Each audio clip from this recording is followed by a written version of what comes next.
दोस्तों नमस्कार, मैं हिमांशु शर्मा और आप देख रहे हैं एस्ट्रो विद शर्मा जी। महाभारत के अनुशासन पर्व में ज्योतिष के संबंध में एक बहुत ही महत्वपूर्ण आख्यान प्राप्त है। भगवती माँ पार्वती के प्रश्न पूछने पर भगवान शिव उनके शंका का समाधान करते हुए कहते हैं, केवलम ग्रहम नक्षत्री न करोति शुभा शुभम। ग्रह और नक्षत्र हमारे ज्योतिष के माध्यम से भूत और भविष्य को देखने की एक कला मात्र है। वस्तुतः हमें अपने कर्मों का ही फल भुगतना पड़ता है। ठीक है, ग्रह और नक्षत्र हमें कभी भी शुभ या अशुभ परिणाम नहीं देते। वे हमारे जीवन में शुभ और अशुभ होने वाले परिवर्तन को दिखाते हैं, जिसे हम ज्योतिष के माध्यम से देखते हैं। ग्रह हमें या नक्षत्र हमें कभी भी शुभ या अशुभ प्रभाव नहीं देते। वो तो हमारे कर्म हैं जो हमें वैसे परिस्थितियों में लाकर खड़ा करते हैं। चलिए फिर आज के इस कार्यक्रम को प्रारंभ करते हैं। आज हम ग्रहों के अंश के विषय में बात करेंगे। देखिए, मुख्यतः होता यह है कि 0 से लेकर 30 तक के अंश होते हैं ग्रहों के। जैसे आज कोई ग्रह यहाँ पर है, ठीक है, मान लेते हैं 2 मिनट के लिए कि सूर्यदेव यहाँ पर है। अब सूर्यदेव यहाँ 0 अंश से चालू होंगे, 0 डिग्री से चालू होंगे और बढ़ते बढ़ते बढ़ते बढ़ते यहाँ तक वो 30 अंशों तक आते हैं, 30 डिग्री तक। जैसे ही वो 30 अंश के होते हैं तो फिर वो अगले भाव में आ जाएंगे। वह प्रथम भाव से निकलकर द्वितीय भाव में आ जाएंगे और जैसे ही वो द्वितीय भाव में आएंगे तो फिर 0 से उनका अंश चालू होगा, उनकी डिग्री चालू होगी। ठीक है, तो 0 से लेकर 30 डिग्री तक वो फर्स्ट हाउस में रहे, देन सेकेंड हाउस में वो फिर 0 डिग्री से चालू होंगे और 30 डिग्री तक जाएंगे।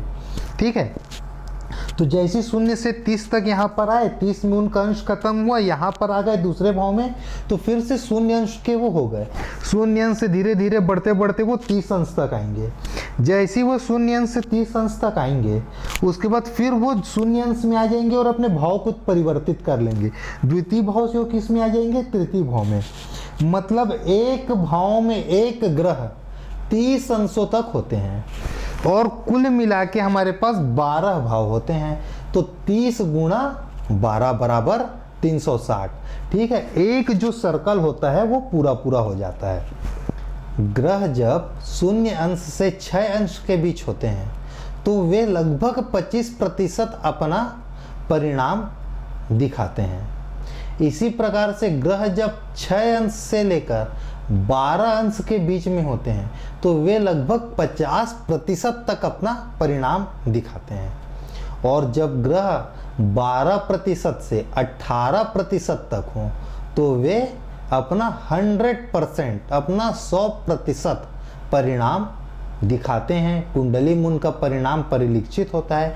वह सब चीज़ें व्यक्ति के जीवन में घटित होती हैं। जब ग्रह 18 से लेकर 24 अंश के बीच में हो तो लगभग 50% हमें रिजल्ट प्राप्त होता है और जब 24 से लेकर 30 के बीच में हो तो फिर 25% हमें ग्रहों से परिणाम प्राप्त होते हैं।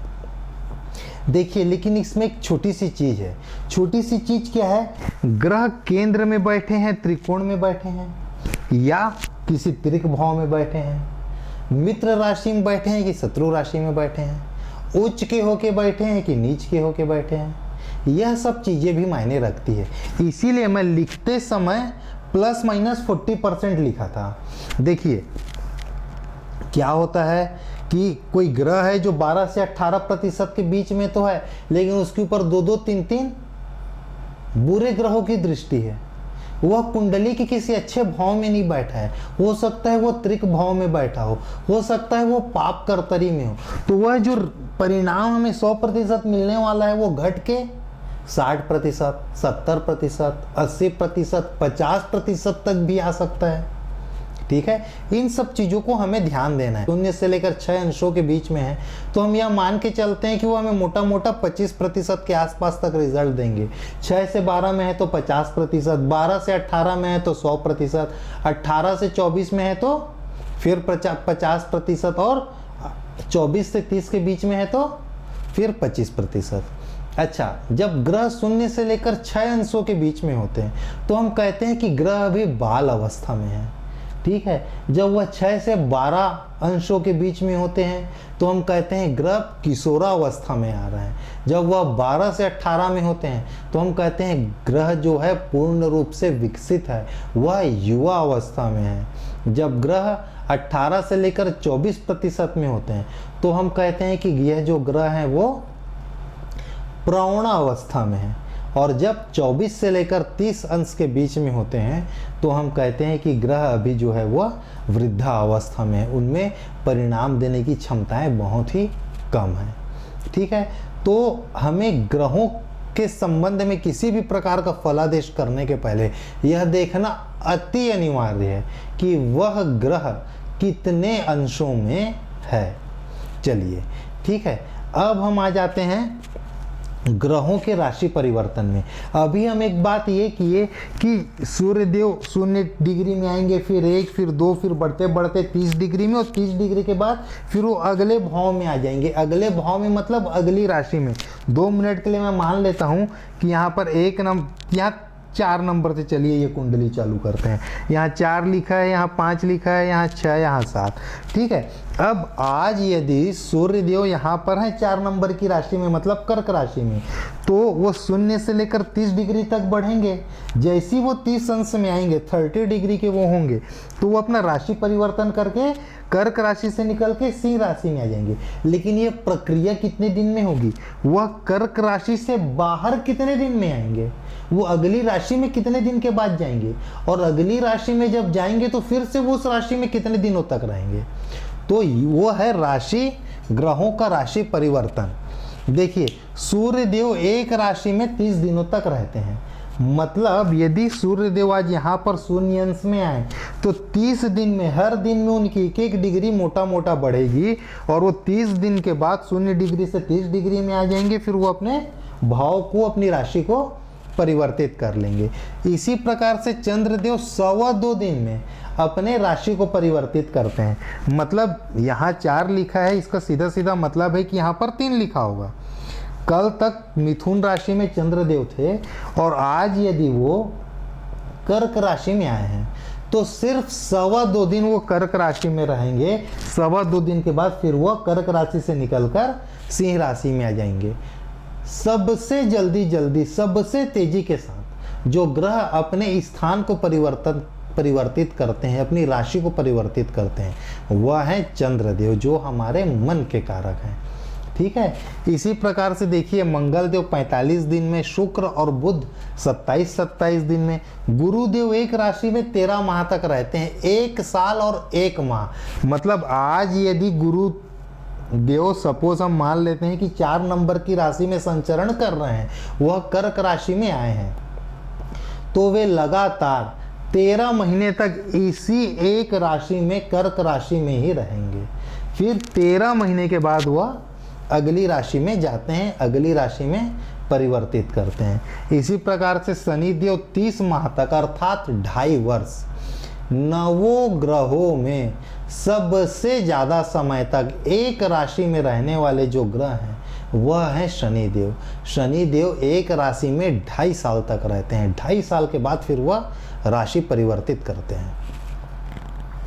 फिर राहु और केतु, राहु और केतु दोनों के दोनों एक राशि में 18 माह तक रहते हैं, 1 साल और 6 महीने तक।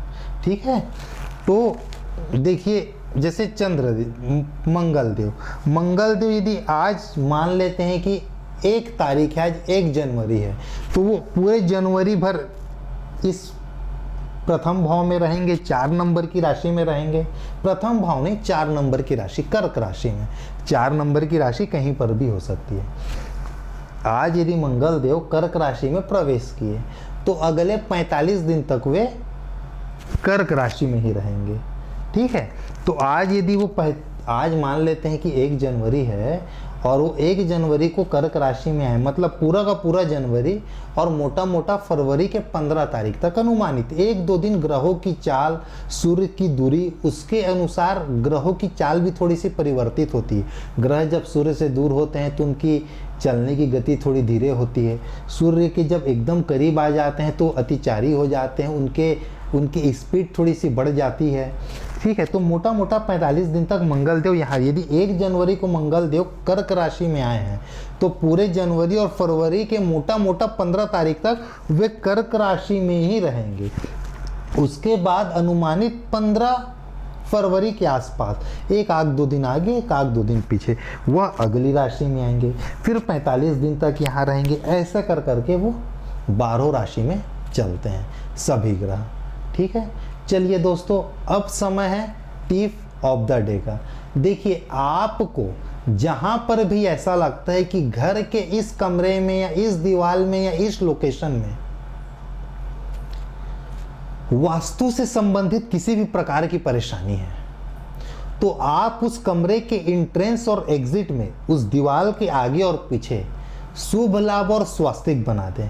अमूमन होता यह है कि अधिकतर घरों में घर के जो पहला जो एंट्रेंस होता है वहाँ पर और भगवान कमरे के पास हम लोग शुभ लाभ और स्वास्तिक बनाते हैं। शुभ लाभ और स्वास्तिक को हमें घर के हर एक चौखट के ऊपर में बनाना चाहिए। यह शुभ लाभ और स्वास्तिक इस सिंबल में इतनी शक्तियाँ हैं कि यह उस परिवेश के, उस रूम के, उस स्थान के पूरे वास्तु दोष को ही समाप्त कर देती है। ठीक है दोस्तों, चलिए आज के कार्यक्रम को हम यहीं पर समाप्त करते हैं। आने वाले कार्यक्रम में फिर एक नए विषय के साथ मैं आप लोगों के सामने हाजिर होऊंगा। आज के लिए इजाज़त दीजिए। नमस्कार।